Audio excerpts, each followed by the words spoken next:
November 15th, 1532.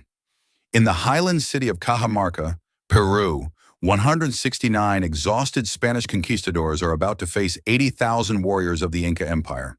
The Incas have every advantage: superior numbers, a centuries-old military tradition, and the largest empire in the Americas at their backs. They're so confident that their emperor, Atahualpa, rode into the meeting square with 7,000 elite warriors, barely bothering to bring weapons. 2 hours later, over 4,000 Inca warriors are dead. The Spanish lost nobody, not a single man. The largest pre-Columbian civilization in the world collapsed in an afternoon, destroyed not by superior force, but by a thunderbolt of gunpowder and steel wielded by men who had no business winning. The Inca Empire didn't fall to superior strategy or numbers. It fell to hubris. It fell to a man who had just won a civil war and believed himself untouchable. It fell to disease, to internal collapse, and to one terrifying afternoon when a shower of Spanish bullets did what no indigenous army had ever managed. It shattered the myth of the God King. By the end of this video, you'll understand how 169 men conquered an empire of 12 million, how a handful of horses and Toledo steel broke the discipline of 80,000 warriors, how one emperor's contempt for foreigners became the most consequential mistake in the history of the New World, and how the Inca discovered, too late, that they were not gods, they were just men. Let's go back. The Inca Empire rose from the highlands of Peru in the early 1300s and became unstoppable. Through diplomacy, trade, and conquest, they absorbed the Quechua-speaking peoples, the coastal civilizations, and the jungle tribes. By the 1400s and 1500s, they ruled 12 million people across 2 million square kilometers. It was the largest empire the Americas had ever seen. But in 1524, something broke. Emperor Huayna Capac died, and with him died the unity that had held the empire together. His two sons, Atahualpa and Huáscar, both claimed the throne. What followed wasn't a philosophical debate. It was butchery, brother against brother, province against province. The empire that had conquered every neighbor through coordinated military might now tore itself apart with the same precision. The Civil War lasted 8 years. It was brutal.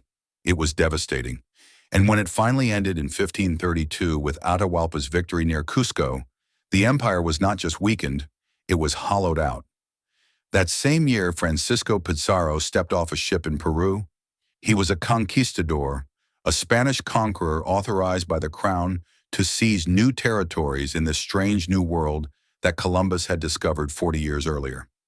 Pizarro wasn't young. He was battle-hardened, scarred from wars in Italy, and respected for his ruthlessness. He brought 168 men with him, not soldiers exactly, adventurers, fortune-seekers, veterans of European wars who wanted one more chance at glory. They carried something the Incas had never seen: firearms, arquebuses and cannons, Toledo steel swords and crossbows, armor, horses, and something else: desperation. Because Pizarro understood what most men wouldn't admit. Retreat was impossible. The coast lay behind him, where Inca fortresses guarded every route home. Ahead lay Cajamarca and an emperor who supposedly couldn't be defeated because the gods wouldn't allow it. There was only one choice: attack or die. Pizarro didn't march his 169 men toward 80,000 Inca warriors in open battle. That would be suicide. Instead, he invited the emperor to talk. Atahualpa agreed. This was the first mistake. The emperor was riding high. He'd crushed his brother. His enemies were dead. He controlled the largest military force on the continent. 80,000 warriors camped outside Cajamarca. Experienced men, disciplined men, men who'd conquered every rival civilization through sheer force and coordination. And this Spanish stranger wanted to negotiate. Atahualpa brought 7,000 warriors with him into the city, not as a military force, as an honor guard. Because in Inca culture, you didn't need weapons when you were a god king. You didn't need a strategy. You needed presence. Pizarro, meanwhile, had hidden his men throughout the city, horsemen in the plazas, musketeers in the buildings, cannons positioned on the walls. Every Spaniard was waiting for one signal. The meeting began with an insult. Pizarro's chaplain, Father Vicente de Valverde, handed Atahualpa a Bible and demanded he convert to Christianity, demanded that he recognize the Spanish king as his sovereign, demanded he bow to foreign gods. Atahualpa took the book and stared at it like it was a foreign object, which it was. He couldn't read Spanish. The words meant nothing. The symbol meant nothing. Here was a continent-spanning empire, a civilization that had built cities in the clouds and created a bureaucracy that stretched across mountains and deserts, being told to submit to a god from across the ocean. Atahualpa's response wasn't political, it was visceral. He hurled the Bible to the ground. He shouted, "Witnesses disagree on the exact words, but the meaning was clear. I am the son of the sun. I answer to no foreign god."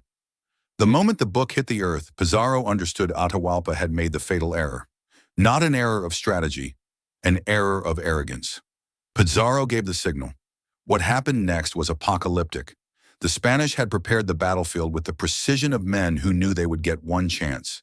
They'd had weeks. They'd studied the terrain. They'd positioned their horses in the narrow streets where cavalry could generate maximum impact. When the cannons fired, the sound didn't just echo off the stone buildings. It shattered something fundamental in the Inca mind. This wasn't a weapon they'd ever encountered. Not arrows, not spears, not anything that moved according to the laws of war they'd learned over centuries.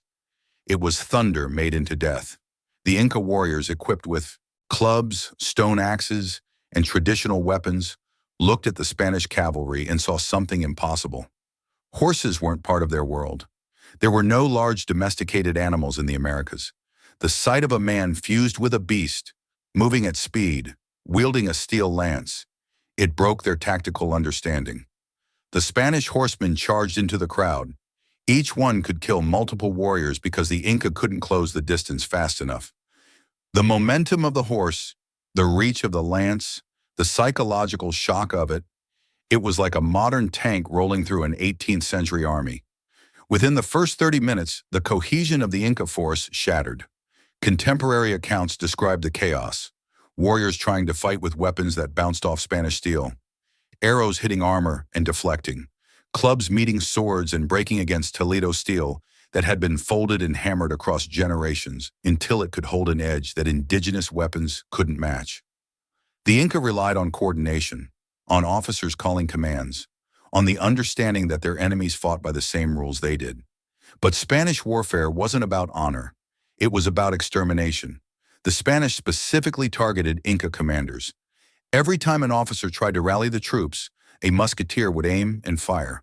By the standards of Inca warfare, this was cowardice. Killing the leaders from a distance rather than testing yourself against them in honorable combat.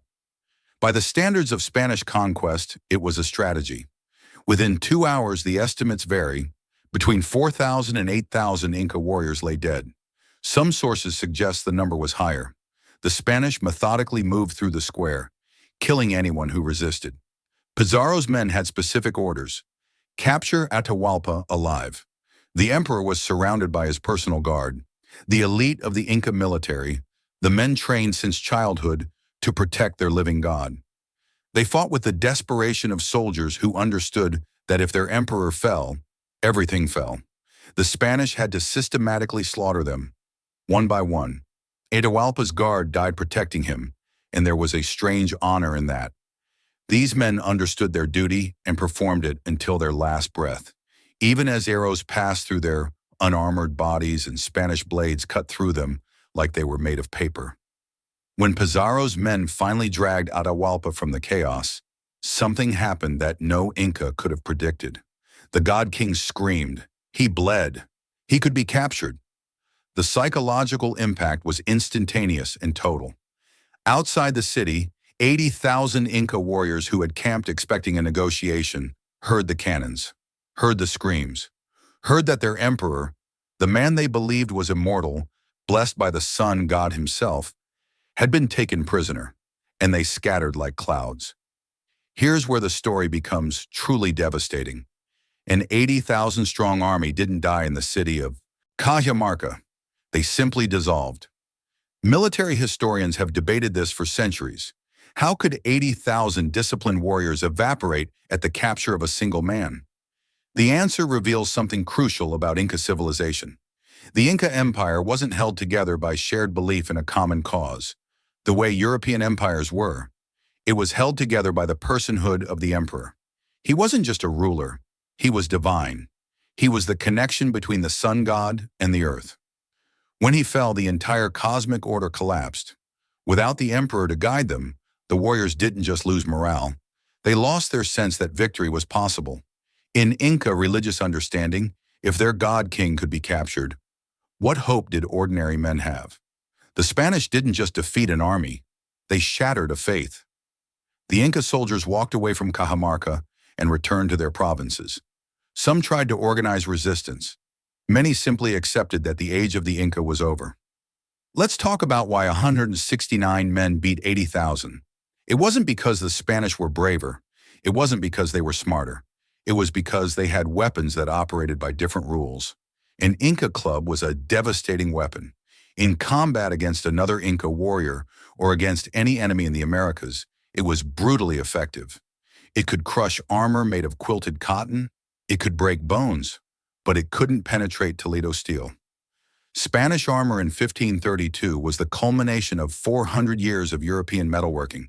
A Spanish soldier wore a breastplate that could deflect an Inca club.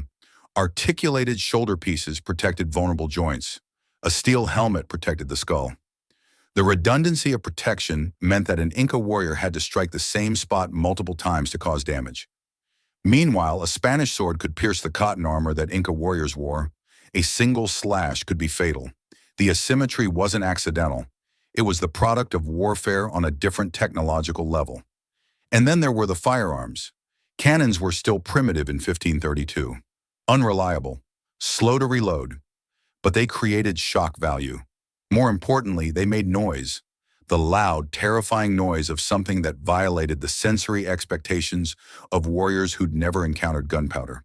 The muskets were worse from a tactical standpoint, slow, inaccurate, unreliable in humid mountain air. But any warrior hit by a musket ball didn't just fall. The wound was catastrophic. The projectile created a hole in the body that no indigenous healer had ever treated. An Inca doctor understood how to treat arrow wounds, how to treat sword cuts.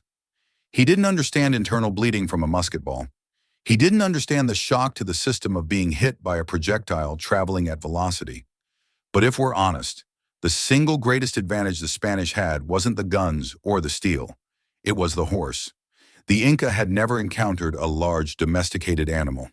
They had llamas and alpacas, sure, creatures for transport and wool, but nothing that could move at speed with a 200-pound man on its back, wielding a lance. The Spanish brought 37 horses to Cajamarca. 37. Each one of those horses could charge through a crowd of warriors, and because the warriors had never developed anti-cavalry tactics, they had no idea how to respond. You couldn't outrun a charging horse. You couldn't climb a horse. You couldn't fight it the way you fought a man. The horse was a force multiplier that didn't just enhance Spanish combat ability, it fundamentally broke the Incas' ability to respond. Contemporary accounts describe Inca warriors literally unable to process what they were seeing. A man and horse moving as one. The reach of a lance. The inability to strike back at something that could move faster than a human could run. The Spanish knew this advantage would disappear the moment indigenous peoples learned to breed horses or develop their own cavalry. Within a generation, the shock value would be gone. For this single afternoon in 1532, however, the horse was a magical weapon. Here's another detail that historians sometimes miss. The Inca military structure was perfectly designed for wars against other Inca-aligned peoples. When you're fighting enemies who share your culture, your values, and your tactical assumptions, coordination from the top works beautifully. But Spanish warfare was fundamentally different. The Inca army relied on officers to direct the battle. Generals would position warriors, move them into formations, and coordinate attacks. The system worked when enemies responded predictably. The Spanish didn't respond predictably. They ignored the rules of engagement. They attacked from cover. They targeted officers specifically to disable the command structure. They used terrain in ways that the Inca hadn't anticipated. And crucially, when the Inca officers were killed, which happened quickly, the army lost its ability to organize.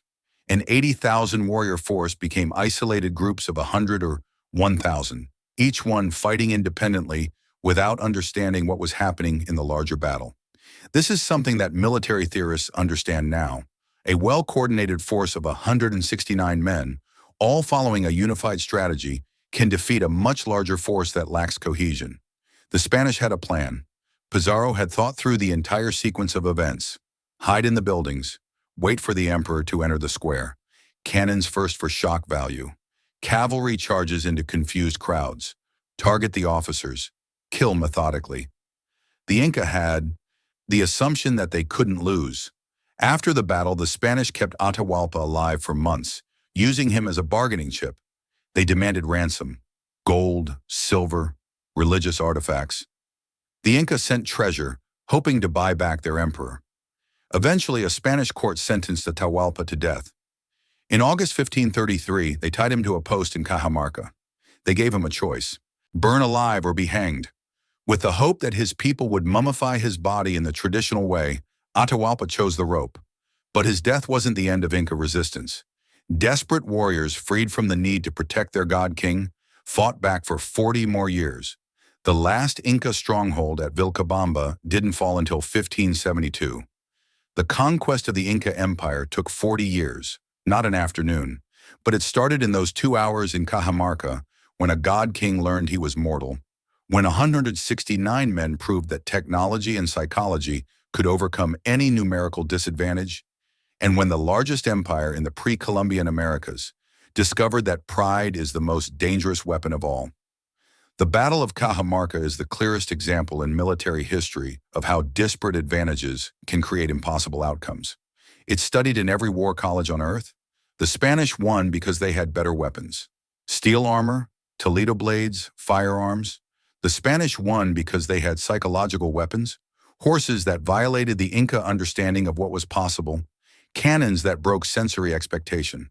The Spanish won because they understood that honor wasn't part of warfare, efficiency was. But most importantly, the Spanish won because the Incas made a catastrophic error. They underestimated the enemy. They believed their numbers made them invincible. They confused victory in a civil war with invincibility against external threats. They rode into a meeting convinced they couldn't lose. And in exactly the amount of time it takes for the sun to move across the sky, they were proven devastatingly wrong. The God King could be captured. The 80,000 could be routed by 169. The largest empire in the Americas could be broken by conquistadors who understood one crucial truth that the Inca had never needed to learn. In warfare, sometimes a single afternoon is all it takes to end a civilization. And all it costs is the willingness to see your enemy not as something divine, but as something that can die.